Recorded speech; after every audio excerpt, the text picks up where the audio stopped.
My name's Lori Ammon, and I'm the chair of the professional development of the Dallas Psychoanalytic Center. And I've invited my friend, my colleague, my mentor, Dr. Jerry Melchiode, to be here present and give us some inspiration about teaching psychoanalysis. I've been looking forward to this conversation. We've been having this dialogue on teaching psychoanalysis for 2 years, year and a half. Yeah. One of the silver linings of the pandemic is connecting with other psychoanalysts across the country on what's the best way to teach, what are the ways, things that are getting in our way, and you have shared with our group your inspiration in teaching. So can you elaborate a little bit about how you discovered this master teacher, Parker Palmer? Yeah, so we have to go back, Lori, to the last century. And the latter part of the 1990s, a report came out for the American Psychoanalytic Association called the Project 2000. It was kind of a State of the Union for psychoanalysis. And part of it was what's happening with teaching, what's happening with candidates. And candidates rank the three parts of their training. One is their own analysis. The second was their what we call control cases or their training cases. And the third was their classroom teaching. They were most dissatisfied with the classroom teaching. So I was a member of COPE, which stands for the Committee on Psychoanalytic Education. So we got that report and we decided, let's try to do something about it. And one of the members knew about Parker Palmer's work, so we started reading The Courage to Teach in probably 1998. And we had discussions about it when we had the national meeting. And then, I think it was in 2003, we had a retreat with one of Parker Palmer's disciples, Penny Williamson. Penny was doing work with Johns Hopkins, their medical faculty, on teaching. So we met at Columbia Country Club in Bethesda, Maryland, and she met with us for 4 days, from Thursday to Sunday.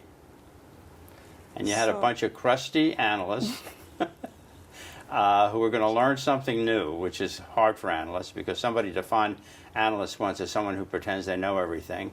So we had to get rid of that obstacle to let ourselves go with this. Some of it seemed hokey for us, in the beginning, but we got into it, and it really changed our approach. It changed me and my approach to teaching. And over the years, I don't know how many times I've read Parker Palmer's book, The Courage to Teach. So I would encourage those who are watching this to get his book. The newest edition, the 20th anniversary, has a section in the back on his interviews. So you can access interviews with Parker Palmer.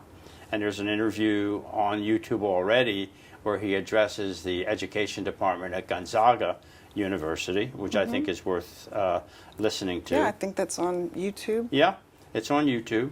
So I'm not coming here as an expert on Parker Palmer. I'm really coming here to take a look at how Parker Palmer's ideas can be related to what we do in psychoanalytic teaching. Take a look at that interface. So, correct me if I'm wrong, but I think coming in as crusty old psychoanalysts, you were trained in a model to become experts. Like you're the authority. We knew what was best. We knew what students should know. And so encountering Palmer's philosophy, there's a shift now to you, the analyst, your identity, your integrity is how you teach. Right, and let me tell you what I think that's about. We did a exercise with Penny Williamson called Stepping Stones, where she asked us who was important to us in our teaching. So we kind of talked about teachers who had an impact on us. And I think what Parker Palmer would say is these are people who we identify with. So psychoanalytic jargon might be these are object representations, that we connect to. And then these coalesce in us and become our integrity as a teacher. Okay, that's kind of a self idea of who we are as teachers based on these identifications. And these identifications, you're making them very conscious.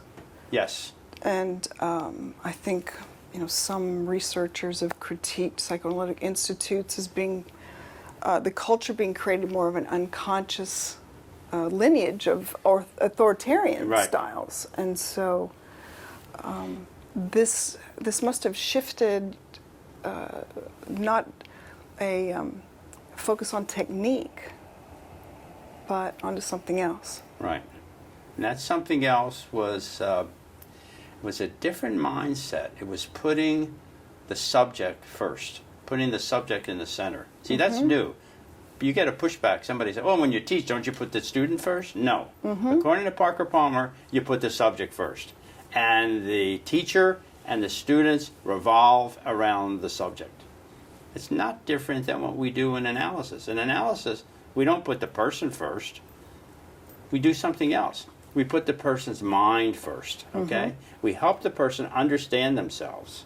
And what the analyst and teacher do, I believe, is that we try to get the patient curious about their mind. So that's a lot like the working alliance or the therapeutic alliance, where we roll up our sleeves, both the patient and the therapist roll up our sleeves, and we take a look at the patient's mind and try to understand it. Same thing Parker Palmer talks about. Teachers roll up their sleeves, students roll up their sleeves, we put the subject in the middle, and we try to figure it out. Well, I'm going to throw you a curve here on that one. Go ahead. Because I agree completely. There's the focus on the mind, and then we've had this evolution of more also bringing in the dynamic Right. of the two minds. And I think in the classroom Right. or in the course we're studying, there's a dynamic in the group Right. that psychoanalysis informs about. So I wonder about the You know, process. I think it's the same thing, Laurie. I think my idea of analysis is we understand the patient's mind in the context of the analytic relationship. So it's the patient and analyst relationship. We use that relationship to understand the patient's mind. In teaching, we are interested in the dynamics of the teacher and the student and how that informs us in what's with the subject. Very similar. And so with it being subject-centered, it's not teacher-centered, so there's Right. not the expert. There's not focus on the student. Right. What do they need to learn? Are they learning it? But kind of setting the subject matter on fire with an enthusiasm. Right. And is that catching Yeah. to the students, See, to the what's candidates? important to me as a teacher is how do I get the student excited about the subject?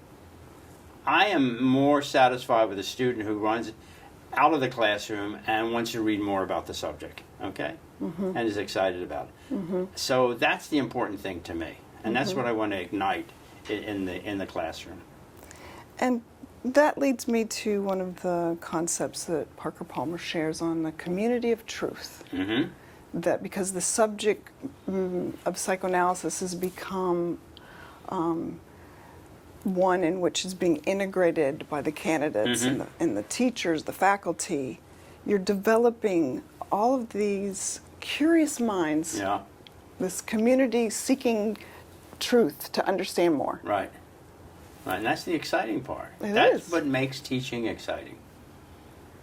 And The other part, the other side of that is what analysts have done for decades and decades was an authoritarian approach, where they hand down the great truths to the students. And in psychoanalytic training, we do a lot of individual case studies. And so, how do you see that way of teaching ideas marries Parker Palmer's microcosm of teaching? That's an interesting thought. I think a case study really gets a student excited because isn't a case study a story? And students love stories. Humans are storytelling animals, okay?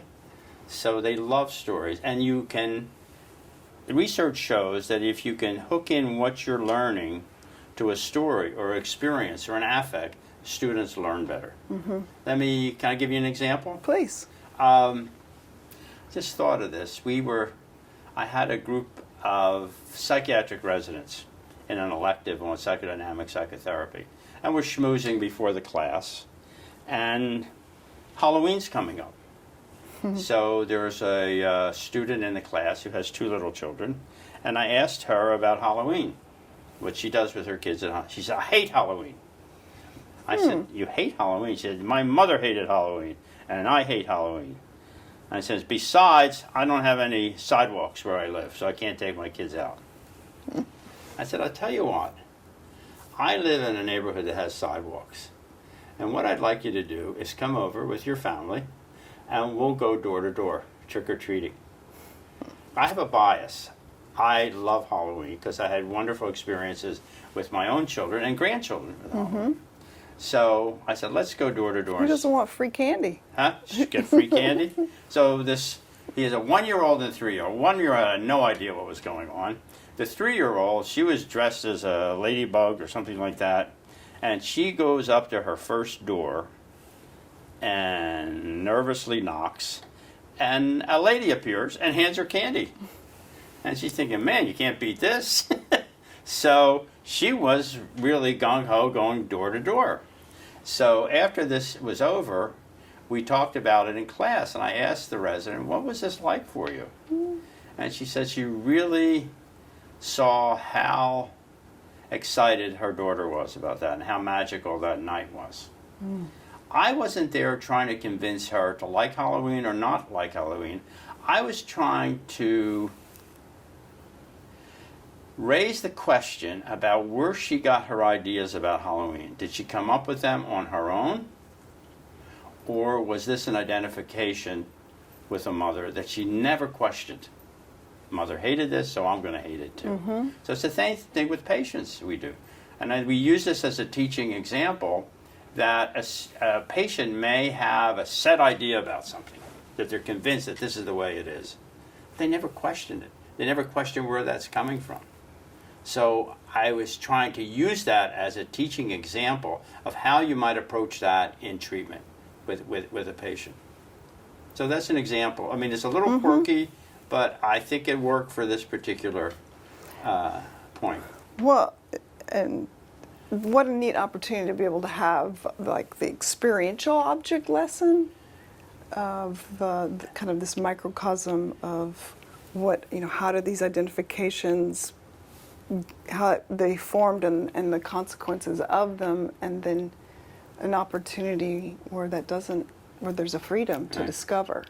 See, that's an example of teaching from the microcosm, isn't it? You don't have to cover the whole waterfront. Students may want you to do that because that's what they're used to. But if you can get a symptomatic act like this, or some enactment, or something like that, you can zero in on that and teach around, just like you do with a patient. Patient has an enactment, a resistance. You can share that with the patient, you observe it, you share it with the patient, and then you wonder about it with each other, what it's about. And that's the same thing you do in Parker Palmer's method. Any other case examples you got like that have flesh out this idea? Because I think it's simple yet also complicated to grasp. Well, let me think about, I was supervising a resident and on a case, and he was just presenting the case to me, and we got into the patient's development. By the way, what I'm saying about teaching can also apply, classroom teaching, but also applies to supervision, or what we call in Dallas consultation, okay? So in the discussion, we get sidetracked, okay? I don't know, that I was thinking about the word sidetracked. Do we really sidetrack? We're really following the students' associations here, just as we would. I was going to say that sidetrack would be the lay term. Yeah. We would just say you two started free associating. Yeah. So he says to me, I'm reading about development, and do you think development tells you anything about etiology? I said, what a wonderful question. I said, let's talk about that. Does development say something about ideologies? Mm-hmm. Some may say it does. Some may say it doesn't. Sometimes I think it gets pushed too much, and you've been through this too, I'm sure, where you have a case presented and the patient is obstinate, and the teacher might say, oh, obviously this patient had a problem with their toilet training. Really? Is that the whole answer here? Does development say something about ideology? I don't think so in this case. That stubbornness may be an identification with someone else who was stubborn, or that may be the only way they could have related to someone else who might have been overwhelming in their life. Yeah, So it had nothing to do with toiletry. making quick conclusions Yes. to help kind of reduce the anxiety of, Right. I don't know. Right. And Uncertainty. it's early closure too. Mm-hmm. It's just early closure, and it doesn't allow the student and teacher to explore things. Mm-hmm. You know. So Has there been any like nature films or things that I know you've taught your grandkids and had fun with?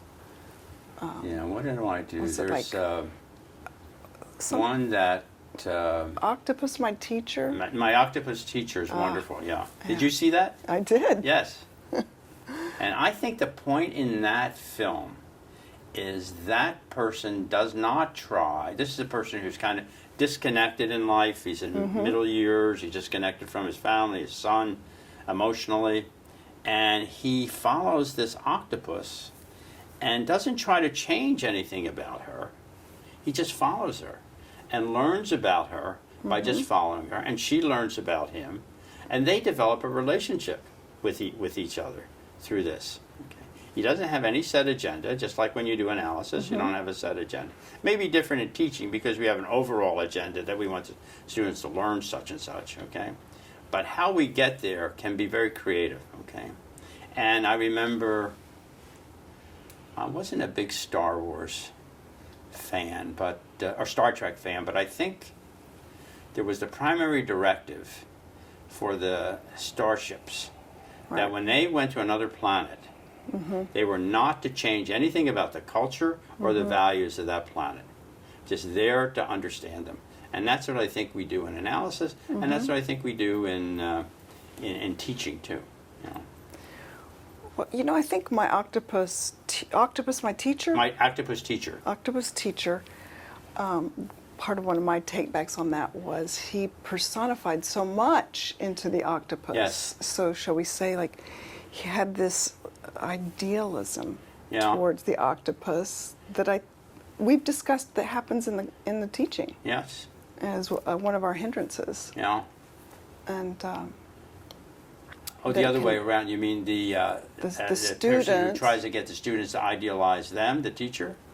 oh, I wasn't coming from that direction, Yeah. but naturally, as a recent candidate, idealizing the teacher as a student. Yeah, that could be a problem. And Because the student comes into that situation, they're in analysis, they may idealize their analyst, okay? That gets displaced onto teachers and supervisors, and things may not get questioned because of that. And because they're idealizing, they feel in a vulnerable position, okay? They can't criticize. They have to take what's given to them. And that often is not analyzed, especially when you have an analyst who feels he needs to be, or she needs to be idealized, okay?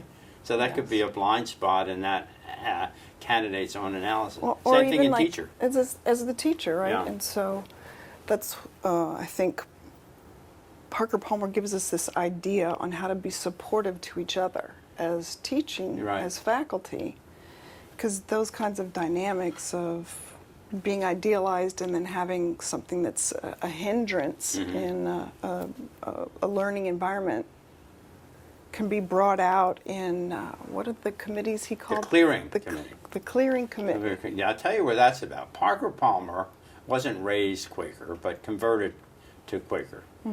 And in the Quaker religion, there are no clerics. People come, they're all the same level, They come to a meeting house, someone speaks, and no one gives advice. No one tries to fix anything. And in the clearing committee, and we did this in the retreat with Penny Williamson. We came up with a problem, and then people would ask us questions about it, but you weren't allowed to ask a question if you were looking for a specific answer. You really had to be honest about your question. About you didn't know the answer to it, and you were just trying to help the other person think about it. Okay, and that's what we do in analysis too. We don't come in with an agenda. I mean, Right. we have hypothesis about what might be going on, but you don't want to steer the patient into that hypothesis. You're interested in where this is going with the patient. The same thing in teaching. Okay. That you're, as a teacher, you're not asking a question as you're baiting the class Right. to give you the answer, Yeah. and they're trying to answer what they think you want to hear. You know, because So I had a we teacher don't want to once create that this. teacher once that told me that he asked a question in every class. He asked the students, "What? Tell me what you think this means." Okay, you can't be wrong with that answer because he's asking you what you think, not what the author thinks, but what you think. Okay.